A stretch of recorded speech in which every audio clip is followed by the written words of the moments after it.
No,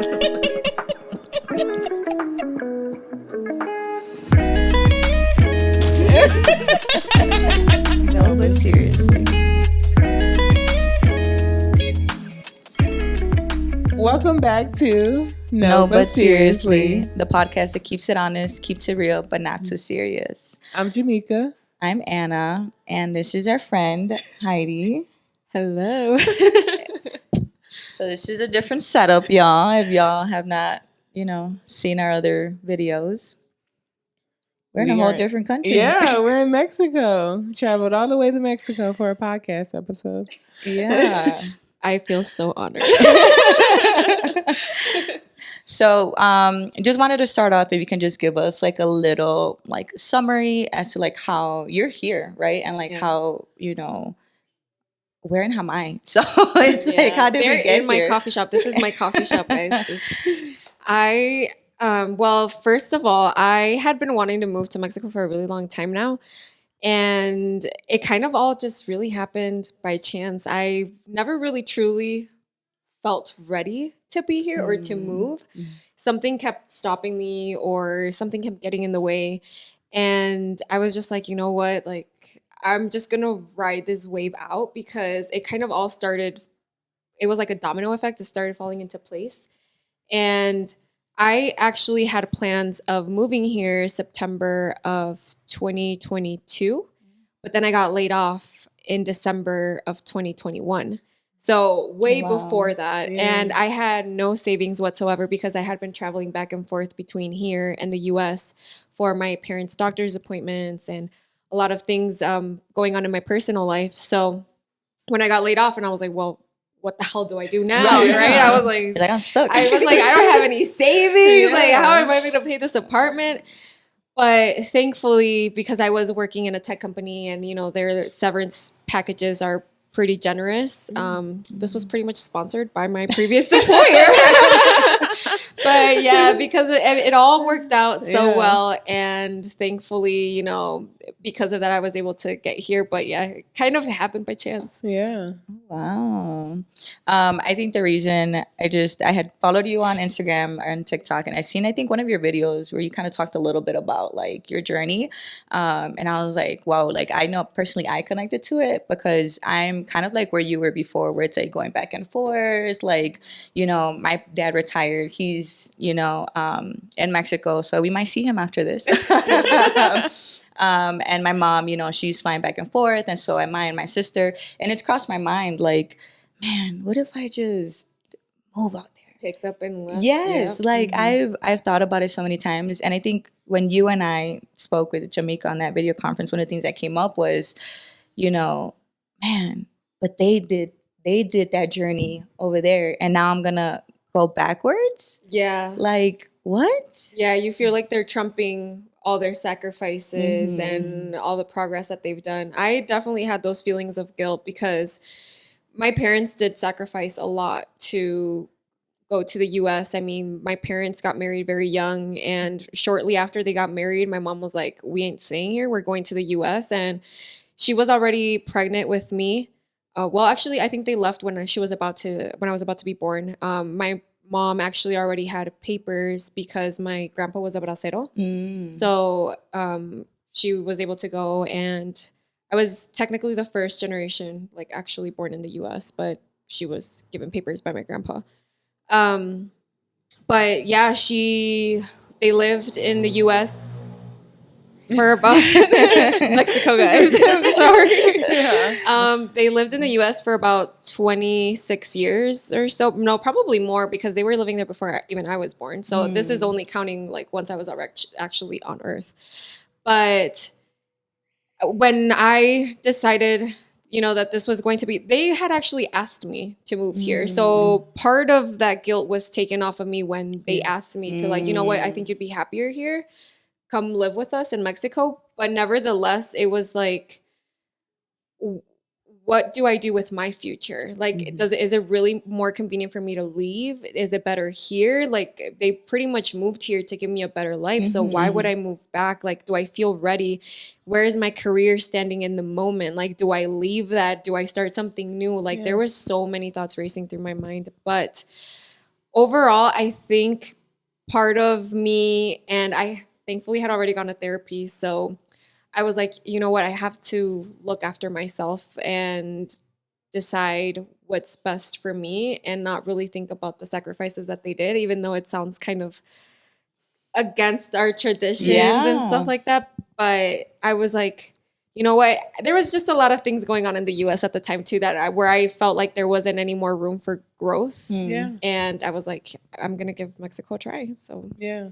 yeah, I gave myself a 5-year minimum. I have to be here 5 years. I have to make my coffee shop grow. Mm-hmm. Otherwise, then I'm gonna start exploring other options. Well, hopefully it'll grow big. Yeah. I mean, Hopefully you're we'll see doing different it. locations. Yeah, I hope so. I hope so. I'm praying.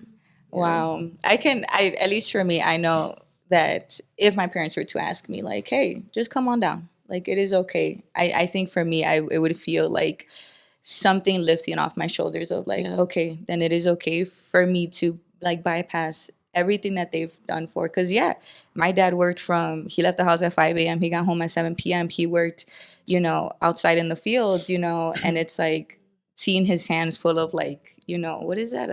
Gallos. Yeah, callos and stuff. And like every time I look at him, I'm like, damn, you did all of that. And for me to be like, let me step backwards and go back.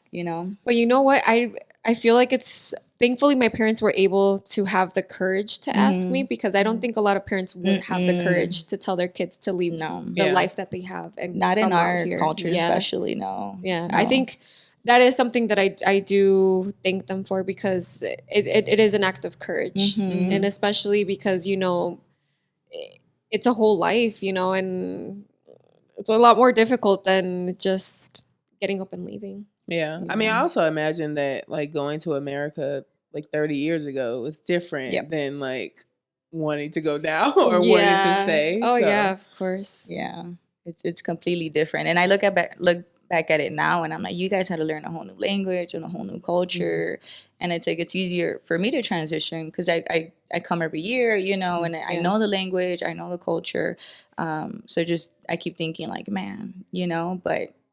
Maybe it's a conversation I need to have with them. Like, hey, how are y'all feeling? It did also make my transition a lot easier. And I think it's important to mention, I did live here for 4 years when I was younger, during my elementary years. So I did build friendships. I was coming every year during the summer, sometimes 3 times a year, 4 times a year on like mini vacations. So I did establish kind of like a foundation here.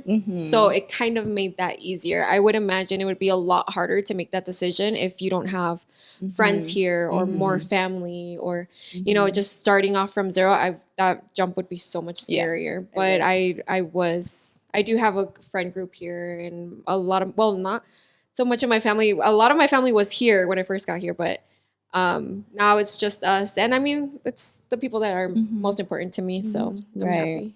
Right. Yeah. And it's hard to do a lot of these things in the culture of like the Hispanic culture, and I know we had mentioned a little bit about like, also being out and like having your own place and having your own job and all of this. And then it's like, oh, now we're back to like what feels like square one, and I think that would be the same thing for me. I would have to go back, live with my parents before. I mean, I live with them now, but they're, here 90% of the time. But then I would have to actually live with them again. Yes, that was actually the most difficult part of the journey, because I had already moved out and I had already set my boundaries with them. And when I decided to move, I don't even think I thought too much about it, because I was just like so romanticized by the idea of like, I'm going to live in Mexico. Like I'm going to be having nice weather all year round. But I don't think I gave it enough thought that I was moving back into my parents. And thankfully they've been very lenient, but nevertheless, it's still such a different transition, because when you live alone and you're independent, you do things at your own time. But now you're at your parents' house and you're under their roof, and you got to do what they say, and you got to clean at their time. So it's been an adjustment for sure. But I think that I've gotten to a point with my parents where they see me as an adult. And, I'm still their child, but they do see me as an adult now. Yeah. That's great. That's great. Because I don't know how I would be, but. I mean, it would be hard. Yeah, you said you were independent, right? Yeah, and I had moved back in with my parents for like a year, and that was hard. Very hard because I'm like used to like just getting up and going and like my mom would be texting me like, or are you coming home, like, and I'm not used to that. Like I'm just like, leave me alone. I do have more mental health days where I'm just like feeling a little down, and I don't want to say it's because of that, but it kind of is. It kind of is. Yeah, and it's different just having people always around, like versus like when you live by yourself, you used to it being only you. Yeah, that's true. Yeah. That's true. I did struggle with that at first, though, especially coming from such a loud household where our form of communication is yelling from one room to the other. It doesn't matter if you're in one extreme of the house or not, but our form of communication is yelling. And at first, when I moved out, I was like, this is too quiet. And then I moved back in and I was like, you guys are too loud. So it's been a transition overall. But I'm grateful, especially, I mean, one of the biggest reasons why I decided to move here too, like I mentioned before, was my parents' accident.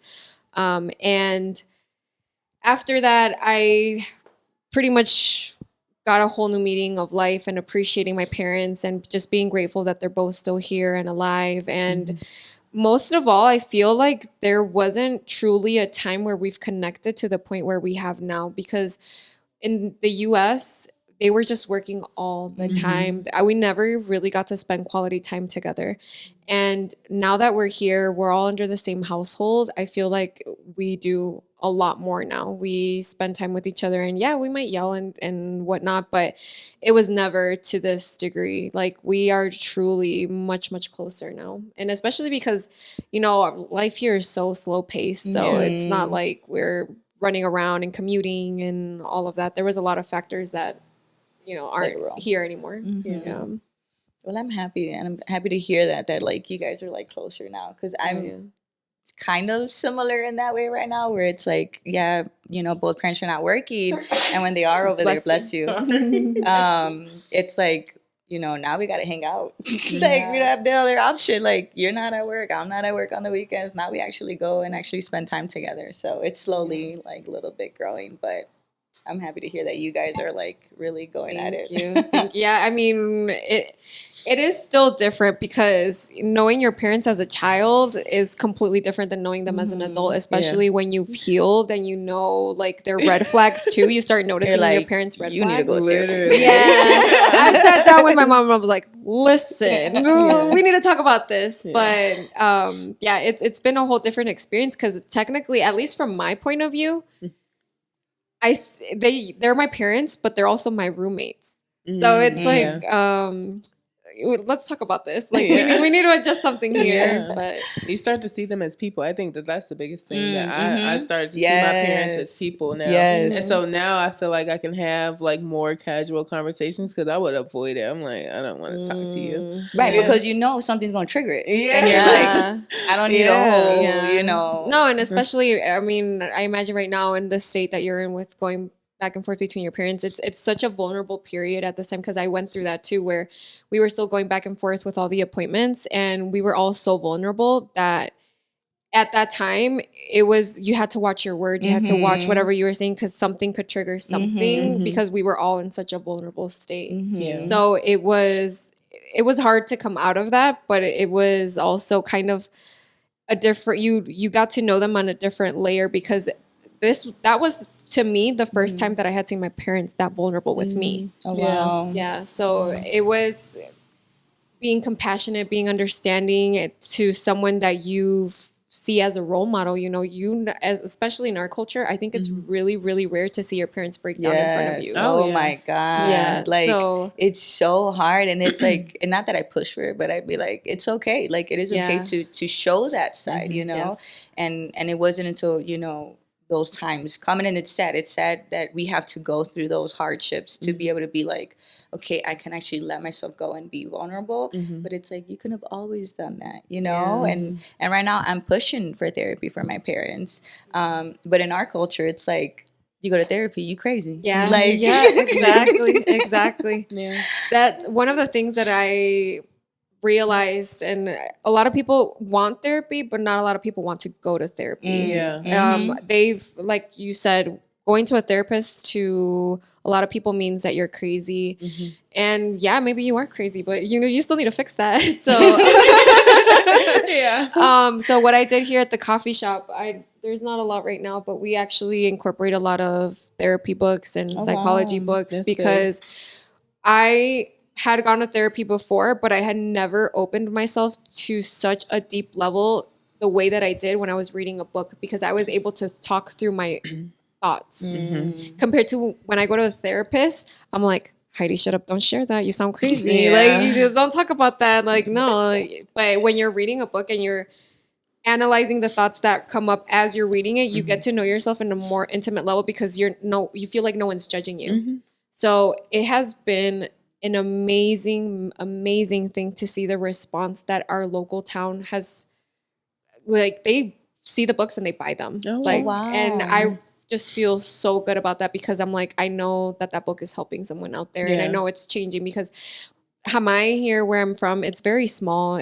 They still have very traditional, roles and all of that. So seeing them come and buy the books and knowing that they're one step closer at least to getting the help that they need, I think has been very rewarding. And sometimes people need opportunities and exposure, and so you giving them that. I mean, that's exciting to hear, because I have friends that are from Hamai, and I was letting them know, like, it's so small. It is small. It's bigger than, like, La Barca, or but it's still smaller than Ocotlan, that it's just like it's slowly growing and slowly. Everyone knows each other here. Yes. That's why I can't date nobody. I can't date nobody. Everyone's related to me. Look, my parents are from Portezuelo, which is right by La Barca.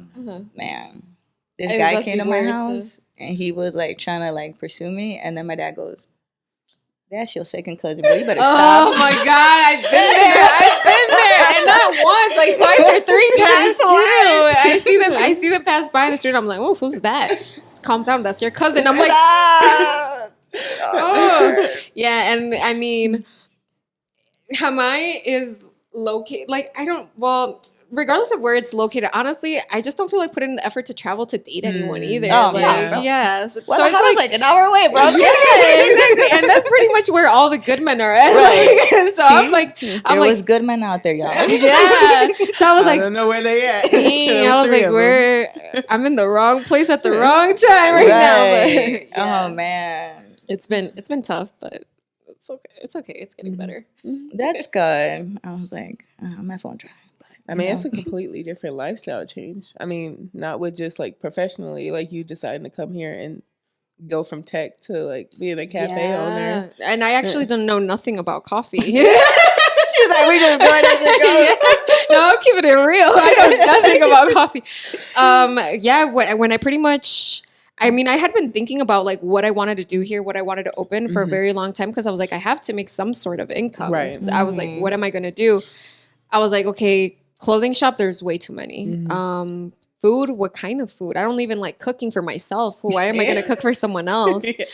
So then when I was here during the pandemic, because I was able to work out here, I was like, I need coffee. So for the first couple months, I was okay with having like OXO coffee and like instant coffee. And I was like, this is fine. It tastes like coffee. But after a while, I was like, no, I need something stronger. This is doing nothing. This is just flavored water to me at this point. So then I bought myself a espresso machine, like a at-home one. And I realized that there was a demand, because when all of my friends from the US would come to visit, they would be like, man, there's no good coffee around here. I was like, I need a good cup of coffee. And I was like, oh, come over. Like, I have an espresso machine. Like, I'll make you some coffee. And from there, we kind of built like a little community of like, in the mornings, we would come and have coffee at my house. And then I was like, wait, there's something here. Yeah. So, but I mean, Hamai, there's so many bars everywhere. So I was like, there's no way that coffee is going to sell like that. So I'm just like, I'm going to take a chance, but I don't expect anything big out of it, because I know the main thing here is drinking tequila, and especially because of the pier that we have, it's full of bars. So I was like, as long as it's steady, and we'll grow as time passes. And thankfully, I'm grateful enough that this is owned by my parents, so I don't have to pay rent, and that was a huge help. But no, as soon as we opened, it was so many people. In the first month, I actually made more money than my salary that I was getting paid in the US. Look at that. Wow. So that was a huge accomplishment. I was like, wow, like, okay, this I think this, you know? What a story. Right. Yeah. I mean, obviously sales haven't been the same since. It was brand new, it was busy season, but it was much better than I expected. Yeah. And prior to all of that, when I decided I was going to be a coffee shop, I was like, wait, but I don't know nothing about coffee. Like, what bean do I get? What coffee machine do I like? What do I need? I was like, I'm researching on TikTok, and thankfully, this coffee shop is actually inspired by a coffee shop in Chicago called Stockyard. Okay. And I've been to Stockyard. It's delicious. Yes. It's so good. I'm pretty sure you've been to Stockyard. I don't know. And I don't know about the name. I think you have. I think we went. I think we have. It's delicious. And that's actually the coffee shop that made me fall in love with coffee. Because I had been to, we're not going to mention that Star place, but I would pretty much only get like frappes and stuff. I wasn't really into like coffee like that. Right. And then it wasn't until I moved to Chicago and I went to Stockyard and I tried their horchata latte for the first time, and I was like, hold up, what is this sorcery? And I fell in love, and that's when I was just like, you know what, I really like coffee. And the very last day that I was in Chicago, the very last day, I built the courage to ask them for their horchata recipe, because I had been trying so many things and I just couldn't get it. And I still didn't have a bean. I still didn't have any of that because I was literally just moving out here. And I came up to the barista and I was like, hey, this is my last day in Chicago. It's okay if you say no, but I'm opening a coffee shop in Mexico and I would really like your recipe. And she's like, oh, hold on. Give me 1 second. She goes in the back, and that day, out of all the times that I had gone to that coffee shop, that was the first time that the owner was there when I was there. He came out. He was like, hey, she told me that you're going to open a coffee shop. Like, you want the recipe? Yeah, here, take it down. And he was so nice and so supportive. And I still have Mayra, that is one of the co-owners of Stockyard, on my Instagram. And they were like, whatever you need. I'm sorry. Yeah, it's just one about us. Whatever you need, let me know. And they actually told me which coffee bean to get out here in Mexico that was similar to theirs, so that I could get a similar taste to theirs. And they were just amazing. So shout out to you guys. I love you guys. I will never stop showing love to them, because not only do I miss them, I mean, I have my own coffee here, but I miss their coffee too. But yeah, they were a huge piece to opening and being this successful, because when we did open, people were like, this coffee tastes amazing. Like, you could taste the coffee, you could taste the horchata, you could taste all of that. So it's all because of them. And the horchata that we have here is actually their recipe. So. Wow. Oh, wow. Look at that. The way she talks, and I'm just like, man, the universe just aligned. Yes, it truly does feel like that. Like, the lucky girl syndrome. That's what it feels like. Everything, it did work out. And I had actually already,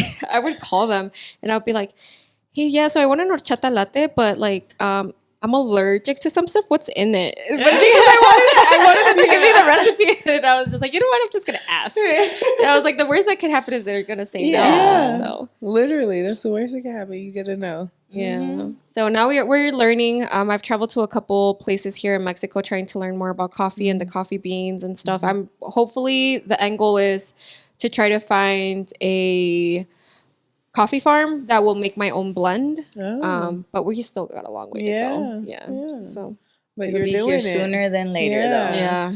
Hopefully. Yeah. It's a big leap of faith, honestly. Yes. Look at that. Oh, that's exciting. That's exciting to hear. Thank you. I did have a question, because y'all are both like caretakers, pretty much, to your parents. Like, what is that like? And like, I imagine that would get annoying for me, like to like have to keep up with all their stuff and all my stuff. Look, let me tell you, my parents. Look, I gotta have a note for all the passwords for my parents, and then a note for all my passwords, because I'm just like, man, which one's which? Like, it's, at least for me, it's they're at the point where my dad's getting very stubborn, and he doesn't want the help. Like, he's just like, I can still do it, and big macho man over here. So it's a lot of conversations of like, it is okay, I am here to help, it is okay. That's where I'm at with my dad. My mom's still, able to do a lot of things on her own. Yeah, I'm on that same boat as you are. My mom is still very independent. She's such a strong woman. I admire her for everything that she does. I know she's going to be watching this. So I love you, Mom. No, she's an amazing woman. I admire her and I look up to her for so many things. I have always thought about what life would have been if she would have been the one who had received all the damage at the accident. So just for a little context, my parents flipped over in a motorcycle while I was in the US, and the motorcycle fell on top of my dad's head and it created permanent brain damage for him. And my mom was there on the motorcycle with him, but my mom did not receive such extensive injuries. But she was the kind of like the head of the household pretty much. So if it had been her in my dad's shoes, I feel like life would be so different. Because my dad right now, even with his new lifestyle, he's still very stubborn and all of that. But I still do have those conversations with my mom because she's so independent and she's taught me to be so independent that it was hard for me to ask for help. I can only imagine how hard it is for her to ask for help, especially because at this age, when she does ask for help, I kind of already have like things that I have to do on my own. So I'm just like, hold on, like, give me 1 second. Like, I'll help you, but I need to figure out my things so that I can go and help you. And sometimes she takes that as rejection, and it's not rejection. It's just like, I need to accommodate my days to make sure that I have the time to help you because I would love to help you. I want to take that burden off of you. But if it's not in the moment, it feels like a rejection. And we've been working through it, but no, my mom has been amazing. So a lot of the caretaking part of my parents is still on her. Okay.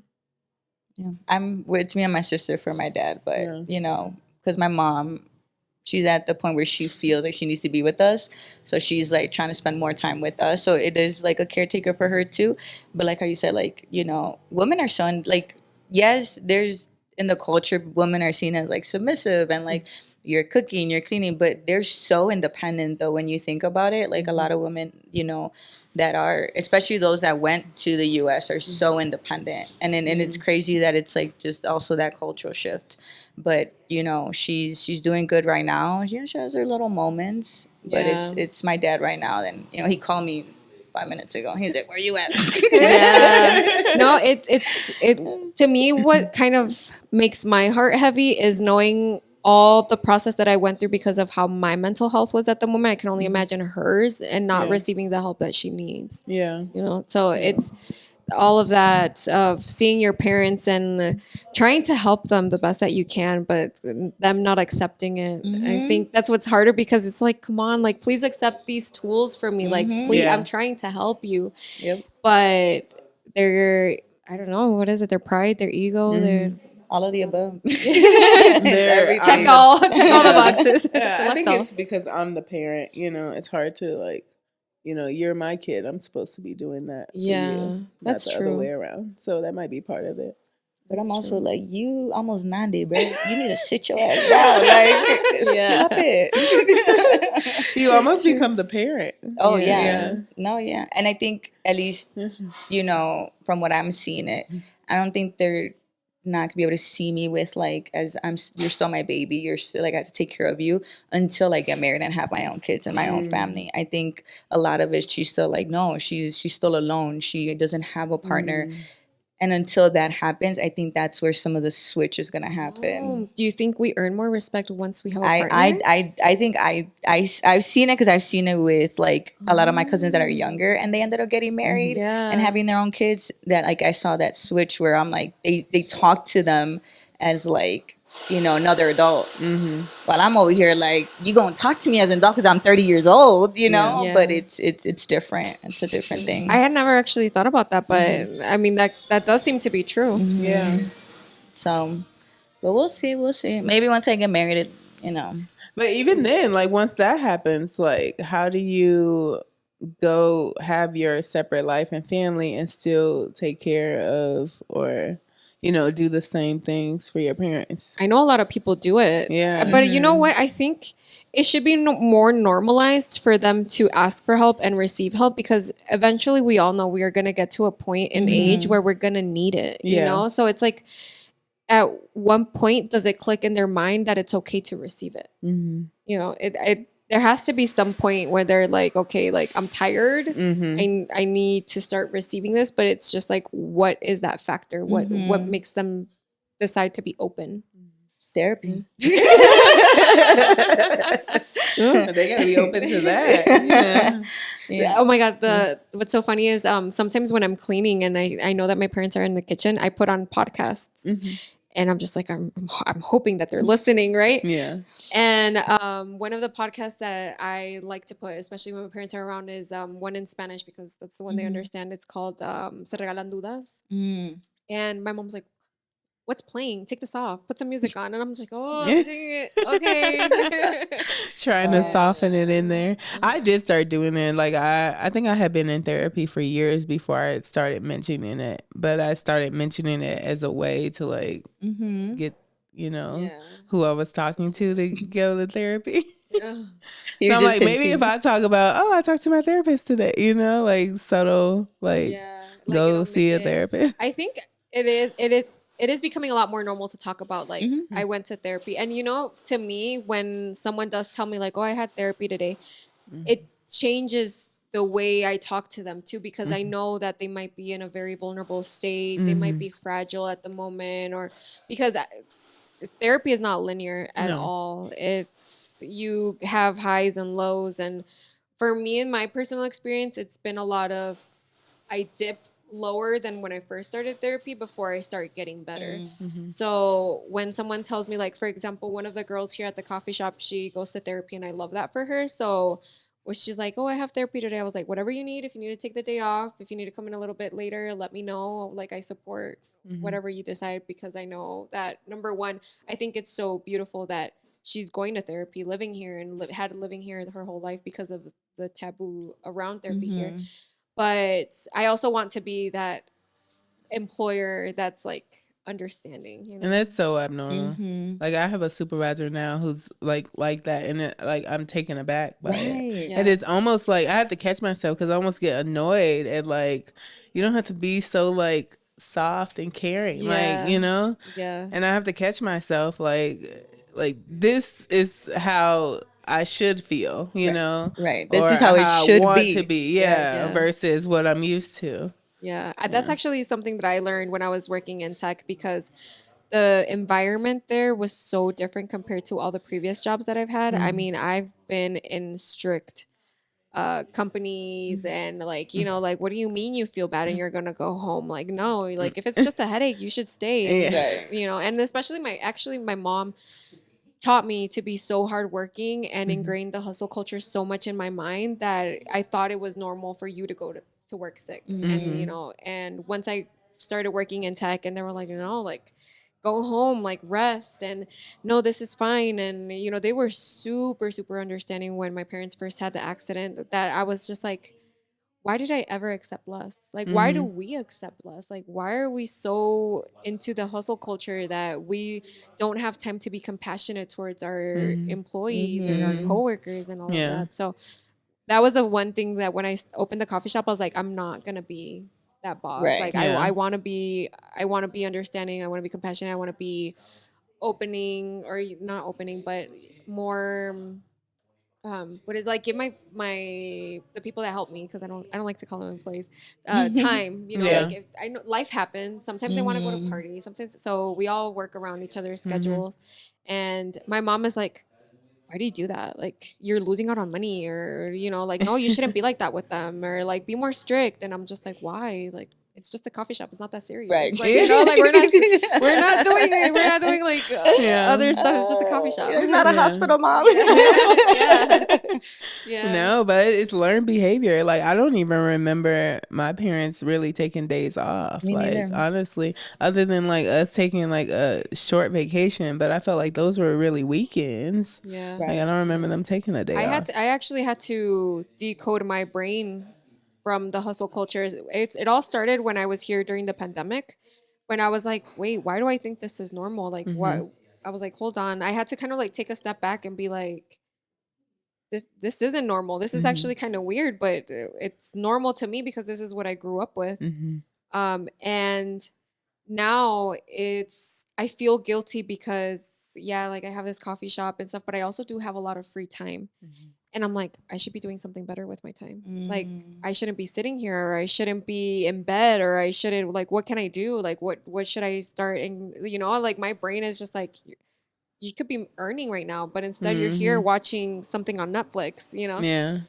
So I did give in, and I did start a side project. We're working on it, but no, I do want to take advantage. It was a really good opportunity. We haven't confirmed it yet, but I'm currently in the works of doing content creation for Hamai. So I'm going to start doing videos to attract more tourists here, so that people would like to come. And obviously, I love this town, and I find a lot of passion here. But I also know that it's going to benefit my business and the economy here. Right. So I'm very excited for that. Yeah. That's awesome. Look at that. Yeah, that is exciting. She's my superwoman over here. Have you guys done an episode where you guys like take a shot after something, or like get drunk on the episode? No, we haven't. No, we would be a mess. No. Wouldn't that be fun? We would be a hot mess. No, we were gonna film an episode, but she told me I was too drunk. No, she was swaying. She was holding her man. This was her man. She was just. I said, boy, it was at that point. Yeah, you gotta sit your ass down, bro. I was ready. No, you were not ready. She was like, let's talk. I'm like, girl, stop it. I was like, we'll have our own episode, but we're not putting that out there. It might have been our best episode, but now we'll never know. Missed opportunity. No. Missed opportunity. You never know until you try. If it doesn't work, just delete it. Yeah, that's how you ended up here. You just tried it. Yeah. All right, next time you're drunk, I'll put the thing on. Yeah. No, I thought about moving, not out of the country, but moving. Period. But it's a big leap, like to move from Chicago to where? I don't know, somewhere warm. Oh yeah, definitely. Yeah, I'm tired of the winters. Yeah. We thought about Dallas. She was like, somewhere in Texas. Yeah. I moved here because I was like, I'm tired of the snow. I'm tired of the cold. But I've been so cold since November. So it's like, I was like, I don't even know if it was the right decision at this point. No, but it's sunny most of the time. There was actually one of the years when I was here during the pandemic, it was like sunny every day. And I was like, doesn't it rain here? Like, is it gonna get gloomy? Like, I need some like autumn, weather. Because Chicago gives you a good variety, but I think we only get like 15 days of sun out of the year. Yeah, it's not much, not enough. Yeah, definitely not. No, in here it's sunny all the time, but it's been particularly cold. I think I was actually mentioning that to some of my friends that I was just like, I haven't seen that Chicago's gotten a lot of snow, but it's so cold here. Yeah. So. It was cold this past. Well, we were in Guadalajara. It was pretty cold. Yeah, I was like, yeah, good thing I brought my jacket. Yeah. It was something about that hustle culture. Decoding yourself. Yeah, but now I feel like I'm a part of it. Like I need to always be doing something, and I didn't used to be like that. But I feel like I used to be the opposite, where I wasn't like I would just go to work and like go home, and then go to work and go home, like and not really do nothing. Right. Yeah. And so I felt like unproductive, and now I feel like I might be doing too much.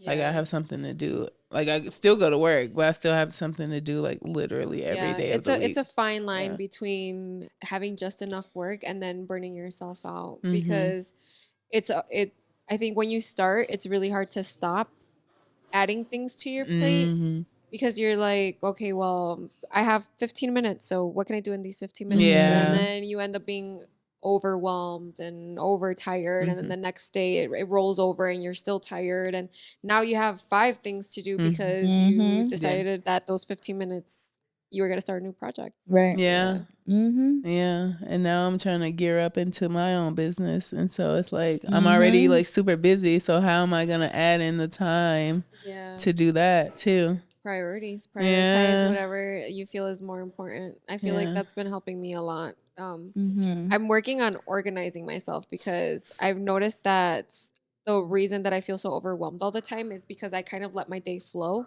and I'm not as productive that way. I need to become more organized. So that would be my tip. But it's so much a part of, I think, who I am now. I'm like, I need to be doing something like productive, And I think that's why I struggle with like going out and like just drinking, because I'm just like. What does this do? What is right, this production? Like it's contributing. Yeah. Like, I had a really hard time detaching myself from the coffee shop because I had been in this journey of like building it, and all the interior design, this was built, like it was just 2 empty rooms and a closet. And I had been so invested, and the first couple months we were working nonstop and I was here all the time, and then I was like, I'm gonna give myself until December so that I can take a step back, hire someone, and kind of let it run on its own. But we started taking family vacations, and because it's my sister and I who used to work here, well, the coffee shop would be closed because we'd be like, we're gonna go on vacation and all this. So then I was like, okay, I need to hire someone else outside of our family. Yeah. But then I was like, if I hire someone else, then there's no need for 2 people to be here. So then I don't have to be here. And if I'm not here, what am I gonna do? Like, I need to be on top of the coffee shop, and so it's been like a constant struggle of like, how involved can I be, but then how also detached can I be, so that I actually, the money that I'm putting in towards it operating on its own is worth it, Yeah. So I'm just been learning. And then one thing too is I already sucked at being an adult in the US with like the taxes and all of that. And here it's worse. I'm like, what does that word mean? What does that mean? Like I mean, my vocabulary is good to a certain extent, but when it comes to like taxes and professional things and all of that, that's where I feel like super overwhelmed. Yeah, it's a lot to keep up with. It's like a whole new feel life. you. It's a lot, that you have to know, like when you start a business. No, when I went to give the how do you say presidencia? Presidency? The municipal? No. The city hall. There you go. When I went to the city hall to give the presentation for me to do content creation for them, it was the first time that I had ever had to do a presentation all Spanish. I was so nervous because I was like, first of all, like content creation, it's something new to me too, but it's something that I do like because I have been doing content creation technically since I was very, very young. I have a hidden YouTube channel, a very embarrassing Drop the video. link. One of the first videos that did very well, I put all my my sisters, to recreate a Tigres del Norte music video. Oh, wow. And that was like my first little that went viral. And so it's something that I've been doing for a really long time, but I was like, now that I'm seeing that I'm actually doing kind of a good job at it, because I could kind of say like the amount of followers that I have, to me, is kind of like a validation, like you're doing something right. Yeah. So when I went, I was like, I first of all don't even know how to make this contract. Like, how do I make this presentation? Like, what do I add? What do I? All of that was new. So adding that factor on top of the fact that I had to speak Spanish, and then I was talking to the government here, like the city hall. It was just some important people. Yeah, so I was just like, I can make videos. Literally, do you want me Exhibit to A. or not? That Tigres del Norte video. Look at this gem. Yeah. It is so much. Yeah. And that's, to do it for the city, that is a big, like a big thing. Yeah. Have you thought about what you want to work or do here if you do decide to move? Not yet. I'm currently, hopefully, getting my master's. So I want to finish that, and then I do. At one point, I did think about just coming here and then seeing like where I might be. I would probably be in Guadalajara just to have some family out there and things like that. I know my cousin has pushed me to be like just be a translator, and you earn decent money. But I would not know any other words. Like I'd be like, Okay. bro, what? What do you, what do you do in Chicago now? I am like a dean for a middle school. Okay. I did get like a translator certification, but I've joked with Jamaica and my sister about this. I'm in IEP meetings and I had to translate sometimes. So they'd be like, equation, equilateral to the x. They do math. I said mathematics. Yeah. I'm like, I don't know what to say this. But my cousins, like, they earn decent money, and you already know kind of both languages. It'd be an easier thing, at least until I start figuring out what I would want to do. Look into like the private schools in Guadalajara. There's a huge push, and even schools here in Jamaica, they now have English classes. So there's definitely opportunities for that. Yeah. I wouldn't be a teacher, but yeah. I work at a school already. I know I wouldn't be a teacher. No, and then kids here are brutal. If bullying is a thing in the oh my god, it's 10 times worse here. Like no, the mean girls. Yeah. I had a couple mean girls at my school from Mexico, and I'm like, damn, y'all really mean. I built my tough skin when I was here in school. Right. Like the 4 years that I went to elementary here, that they were brutal. So when I went to the US and I was getting bullied, I was like, it's okay. They're not doing anything. This is nothing. Yeah, this is nothing. Right. They would drag my face over there. Like they would throw my pencil case into the water. There's nothing. You just call me something. Yeah. Yeah, the kids are built different here. Yeah, no, they are. It's crazy. And I think just it comes with like the culture and like their personalities. Like, I see it when I see the kids come from Mexico to the school that I'm at, that I'm just like, well, I can even tell you what state you're from, bro, by the way you're talking, like, man.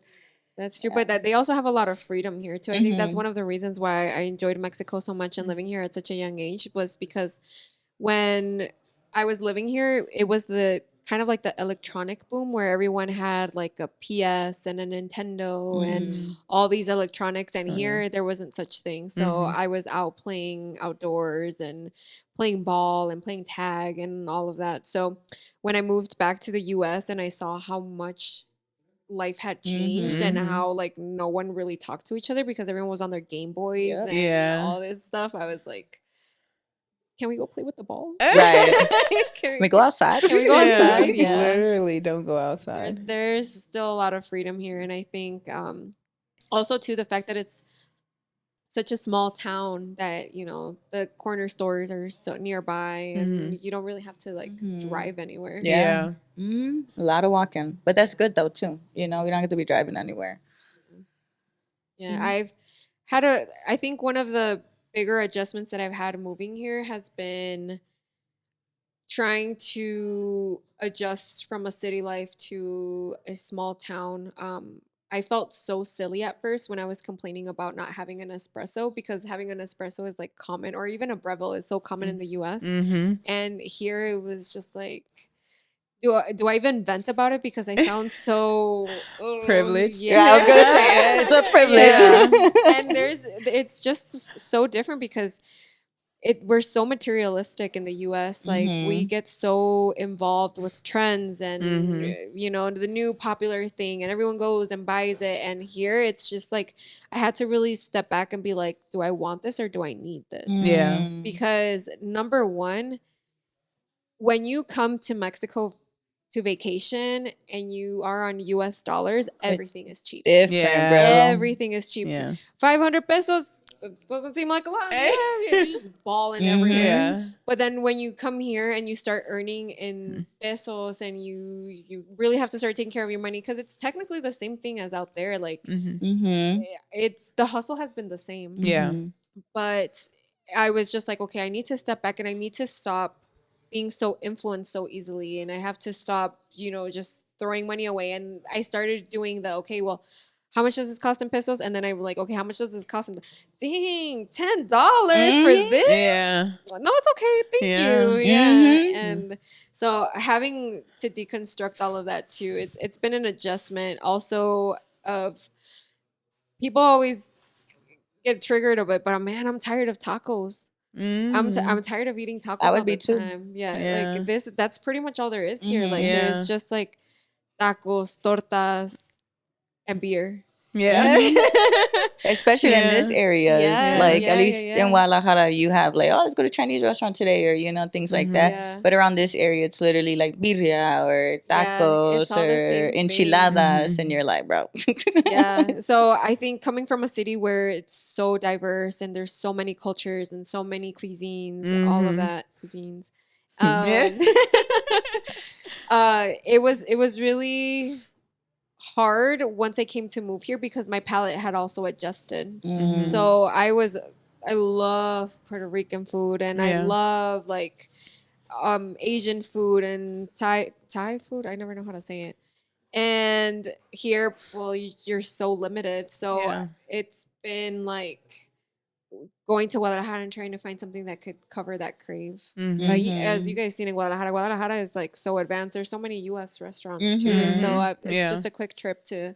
There's even I don't know if you knew in Nocotlan, the town next to us. There's a Little Caesars now. So wow. I was like, I find American pizza. I think the nearest one before that one would have been like Tonalá, no? Like, no, Saguayo has. Oh, Saguayo has a Little Caesars? Saguayo has a McDonald's and a Little I didn't know. I haven't been to Caesars. Saguayo, but okay. Yeah, so now here in Ocotlan, they have a Domino's and they have a Little Caesars. So I'm expecting a McDonald's soon. Yeah. But it's like all of that too.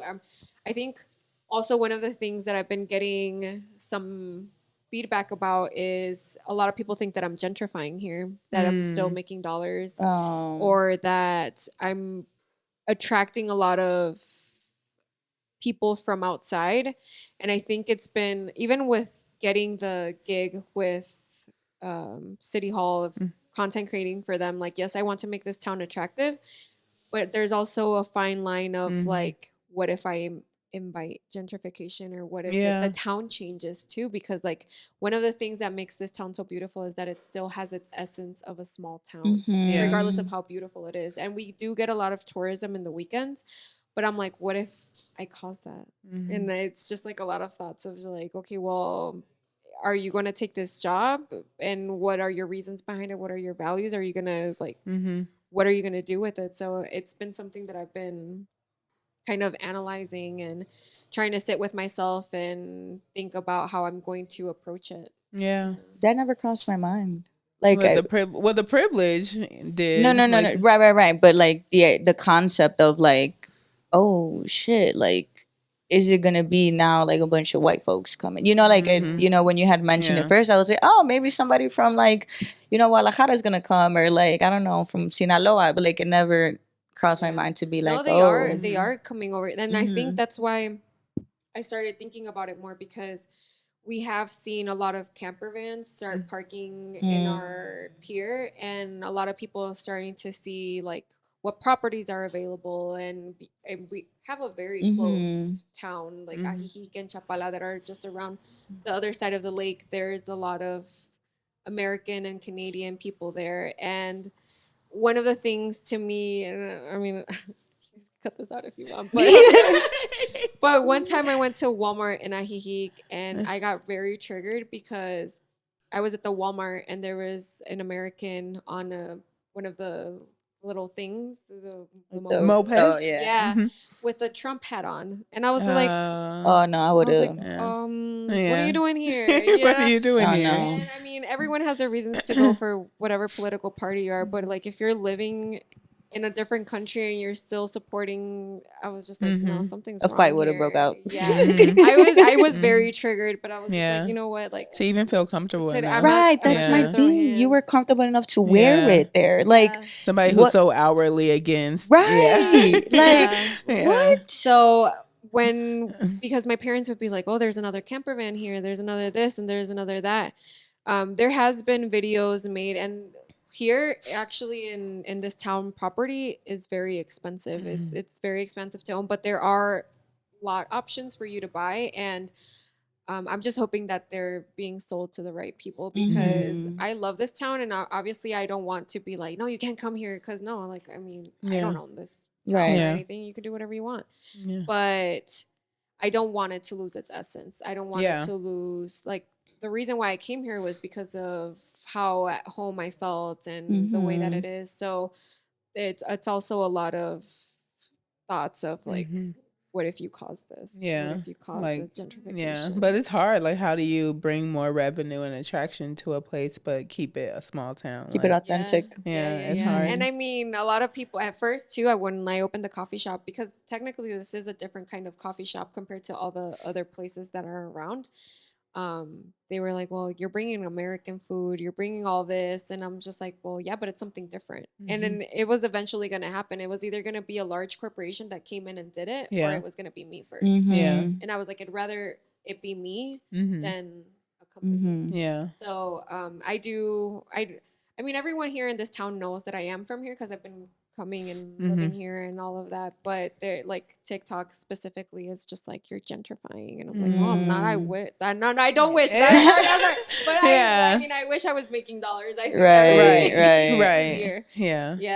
But it's just been a transition. I love it. I love that everything worked out in the end. I'm grateful for everything, the good and the bad. It's been a learning experience. I think right now, trying to adjust to the friendships, because I've also only known them when I come drink and get super wasted. And I never truly knew them for I didn't even know what they went to school for or graduated or any of that. And now I'm creating much deeper connections to the people that I have here, to the family that I have here too. Because it was just such a short time. I wouldn't be here for long. So I'm creating deeper connections, being a lot more open to new people, because I had been within my friend group for such a long time that I'm just like, you know what, like I want to meet new people. Like, I want to make new friends. And one of the things that I'm focusing on my TikTok is actually creating a community of Mexican Americans within ourselves, because I noticed that there's a lot of them here. And we have such a different experience and such a different insight that, like I said, going back to the whole story of like me complaining about an espresso, like it's something that only we can relate to, because if you try to vent to that to someone here, they're like, giving you the side eye. That's what you're complaining about. So I am meeting a fellow friend on Thursday, and I'm going to start creating videos about creating a community for it. Plus, I feel like if I do meet a single Mexican American, that might work for me in the dating area too. Look, just hit me up. Hit me up. I am hoping, because we have a lot more things in common too. And right now, there has been people that I've been like seeing from, or tried to see from Chicago, and I'm just like, homie, I already left. Like, I ain't coming back, and especially not for you. Period. Not for you. That's Okay. Well, I mean, it's definitely inspiring to just like make a big shift like that. Because it's scary. You have to think about everything. Like, I mean, you leave the security of like the people around you, your job, like just the environment, the food, like everything. As simple as the food, everything. I mean, I didn't even think about the food. Like, no, and now I honestly feel like English is my first language, so I did have a hard time adjusting to fully speak Spanish, especially in a coffee shop, because even when I would visit coffee shops in Mexico, I'd be like, how do you pronounce this in Spanish? Like, and right now, I think one of the things that has been very interesting to see is we can tell right away when someone's from the US and comes to the coffee shop to order, because they're like, can I get a caramel macchiato? And like, as soon as we're like, oh, you speak English? They're like, yeah, we speak English too. And they're like, oh, thank God, because I don't know how to order like in this. I don't know how to say this milk and that. And I'm just like, no. So we're very welcoming to like people coming here and ordering in English and all of that. And we've seen a lot of places to be a lot more accommodating. So it's been interesting to see. That's awesome. All right. Well, this has been great. Yes, it's been fun. I appreciate your time and actually being open to this. Because I was didn't know us. Right. I didn't. And I didn't know what to expect. They came up with like little microphones. Ready to karaoke. Just kidding. No, but I honestly truly appreciate you guys coming out here, and my heart feels so warm to have you guys here at the coffee shop so that you guys could see firsthand what has been the outcome of this journey and what continues to be worked on. But I truly appreciate you being here, and thank you for your time. Thank you for interviewing, and thank you for bringing these topics to light too, because it's everything about moving to Mexico sometimes is portrayed as light and fun and romantic, and not a lot of people talk about the underlying feelings as to why people move here. Sometimes it's economical, sometimes it's opportunities, sometimes it's health related, and I think all of that has to be talked about too. No, thank you. I definitely learned some stuff, so it's interesting for sure. So, I told Anna I wanted to come here for a month so I could learn Spanish. Do it. Do it. I would highly recommend it. I mean, even in that month, I feel like you are just experiencing a different type of pace of life. I've never felt less stressed in my life. My mental health has been, I mean, I still have bad days, but I've never felt more free, more in charge of my own time. And I mean, if I really wanted to, I would come in here and work and be behind the bar at the coffee shop, because the relationships that I've created with my customers too, I love talking. So I'm like, hey, how are you doing? What coffee do you want today? The regular and all of that. So all of that is a blessing, especially when you come from a big city where all of your time is consumed by work and commuting. And you don't have time to talk to the person that gives you your coffee. He's just like, where's my coffee? Let me I need it now. I don't want to talk to you until I have my first sip. Very different. So, but thanks for doing this with strangers. Not anymore. No, we're friends now. Whenever you guys want. Hamai is here for you guys, and we have a lot of attractions. Here I am promoting my promo. But no, Hamai has beautiful things to offer. If you guys don't know where Hamai is, Google it. We have a beautiful downtown. We have a pier. We have the largest water park in the region. We also have a couple statues. And then we have this coffee shop. You guys, it's beautiful here. So you guys. What's the name of the coffee shop? Diosa Cafe. Diosa Cafe. See, and it's not far from or it wasn't hard getting here. Like it was super easy to find. It's just the highway all straight here, and my coffee shop is located on the main street, so it's easy to find. Super easy, y'all. So y'all can get here. So much. Do you have social media you want to share? On TikTok, I am under at Heidi. No, I don't know. Honestly, I think you just tagged me because I have two different usernames and I always forget which one's which. Screen. So make sure you follow our TikTok and our Instagram at MBS Pod, and then our YouTube is at MBS Pod as well. So well, thank y'all.